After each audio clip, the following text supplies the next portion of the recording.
ठाण्यात घर खरेदी करू इच्छिणाऱ्यांसाठी 17 ते 19 एप्रिल 2026 दरम्यान 23वे क्रेडाई एमसीएचआय ठाणे प्रॉपर्टी एक्स्पो आयोजित करण्यात आलाय. हा एक्स्पो ठाण्यातील दोस्ती वेस्ट काउंटी बाळकूम येथे होणार असून नामांकित बांधकाम व्यावसायिक, वित्तीय सल्लागार आणि ग्राहक एकाच छताखाली येणार आहेत.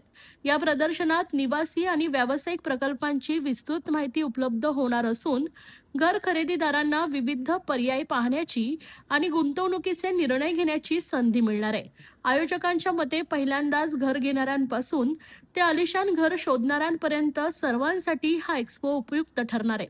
क्रेडाई एमसीएचआय ठाणेचे अध्यक्ष सचिन मिरानी यांनी सांगितले की ठाणे शहर झपाट्यानं विकसित होत असून रिअल इस्टेट क्षेत्रात मोठ्या संधी उपलब्ध होत आहेत. या एक्स्पोमुळे ग्राहकांना थेट विकासकांशी संवाद साधता येणार असून विशेष ऑफर्स आणि सवलतींचा लाभ घेता येईल. ठाणे शहर विजन 2030 अंतर्गत स्मार्ट, शाश्वत आणि राहण्यायोग्य शहर म्हणून विकसित करण्याचे उद्दिष्ट ठेवण्यात आलंय. या योजनेत पायाभूत सुविधा, डिजिटल प्रशासन, आर्थिक वाढ आणि सामाजिक विकास यावर भर देण्यात येत आहे. गेल्या काही वर्षात ठाणे हे उपनगरातून विकसित होऊन स्वयंपूर्ण शहर म्हणून पुढे आले. वाढती कनेक्टिव्हिटी, पायाभूत सुविधा आणि जीवनशैलीतील बदल यामुळे ठाणे घर खरेदीदारांसाठी पसंतीचं ठिकाण बनलंय.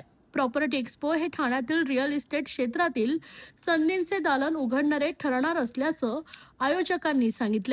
आज या संदर्भात पत्रकार परिषद पार पडली असून या पत्रकार परिषदेला क्रेडाई एमसीएचआय ठाणे गट अध्यक्ष जितेंद्र मेहता, क्रेडाई एमसीएचआय ठाणेचे निर्वाचित अध्यक्ष, प्रॉपर्टी प्रदर्शन समितीचे अध्यक्ष विभव बोरकर, खजिनदार जय व्होरा, क्रेडाई एमसीएचआय ठाणेच्या युवा शाखेचे अध्यक्ष निकित नेता यादींसह पदाधिकारी व प्रमुख सदस्य उपस्थित होते.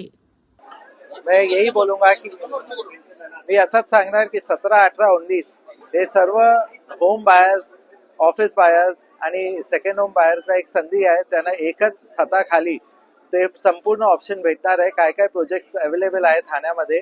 मी सर्वांना विनंती करतो की तुम्ही या, तुम्ही बघा आणि जे तुमचे आवडते प्रोजेक्ट असेल, जे तुम्हाला चांगलं वाटेल ते तुम्ही त्याचं बुकिंग करा.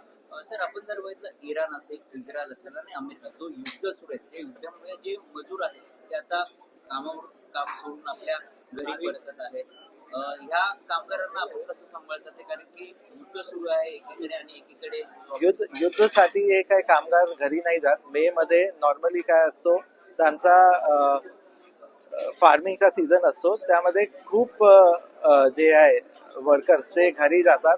ते घरी जाऊन त्यांचे जे फार्मिंगचे काम आहे त्याचं उत्पादन करतात. बाकी असं काय लेबरचा आतापर्यंत काय युद्ध कारण काय कमी आहे असं नाही आहे.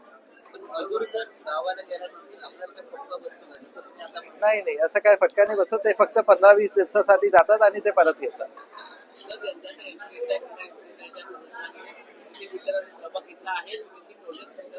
टोटल 30 बिल्डर्स आहेत, त्यांनी सहभागी घेतलाय आणि करीबन 100 प्रोजेक्ट्स आहे जे डिस्प्ले मध्ये आहे. कारण काय एक डेव्हलपरचं 2 ते 3 प्रोजेक्ट असतात. सर्वांनी पार्ट घेतलाय. तुम्ही या, त्यावेळी बघा तर तुम्हाला समजेल. सर, एकीकडे रिडेव्हलपमेंट होतं, पण दुसरीकडे जे आपले ठाण्यातले जे रस्ते आहेत ते अरुंद आहेत. त्यासाठी तुमचं कसं प्रकारे नियोजन असेल? रस्ते देखील मोठे झाले पाहिजे. यासाठी मी याला ते आपल्या गव्हर्नमेंटला खूप धन्यवाद द्यायला सांगेल. स्पष्ट करून आपले जे डेप्युटी सीएम आहे एकनाथ शिंदे यांनी जे ट्रॅफिकचा प्रॉब्लेमसाठी जे काय सोल्युशन आहे ते सर्व इम्प्लिमेंट करून टाकलंय. कोस्टल रोड असेल की फ्रीवे एक्सटेन्शन ठाण्यापर्यंत असेल, भिवंडीचा रोड असेल, मेट्रो असेल, twin tunnel Borivali to Thane असेल, ते सर्व इन्फ्रास्ट्रक्चर काम चालू आहे. पण काही पण रातोरात होणार नाहीये. त्याला 2 ते 3 वर्ष लागणार आहे. ते 2 ते 3 वर्षानंतर आम्हाला मी असं सांगू शकतो की जे तुम्ही ठाणा बघतात, तुम्ही एक डिफरंट आणि एक नवीन ठाणा बघणार. तर एकीकडे गोडबंदरमध्ये उच्चगृह संकुलन आहे, त्यामध्ये पाणी टँकरनी घ्यावं लागतं. मोठ्या प्रमाणात इश्यूज वाढलेले आहेत. त्याच्यासाठी पण मी पहिलेच सांगितलं होतं की कारू डॅम आणि शाही डॅमचा ऑलरेडी MMRDA ने 450 करोड ऑलरेडी रिलीज केलाय आणि लवकरच 3 ते 4 वर्षात काळू आणि शाही डॅमचा उत्पादन होणार आणि ते पूर्ण पाणी ठाण्यासाठीच वापरला जाईल.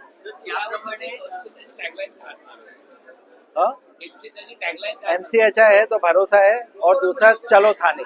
सर जो प्रदूषण आहे त्यामध्ये जर कोणी एखाद्या व्यक्तीने जर दर बुकिंग केलं तर त्यांना काही सवलत देणार आहोत का?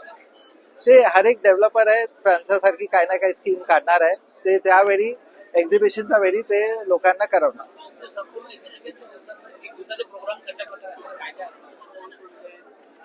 ते एक्झिबिशन कमिटीचे चेअरमॅन आहे, ते तुम्हाला ब्रीफ करणार त्यामध्ये काय काय होतं. दोस्ती काउंटी, बालकुम, ठाणे वेस्ट या मतलब दोस्ती काउंटीच्या कंपाऊंड मध्येच असतात. मला विनंती आहे तुम्ही सर्व या आणि हे मोठा प्रदर्शन बघा आणि लोकांपर्यंत पोहोचवा पण.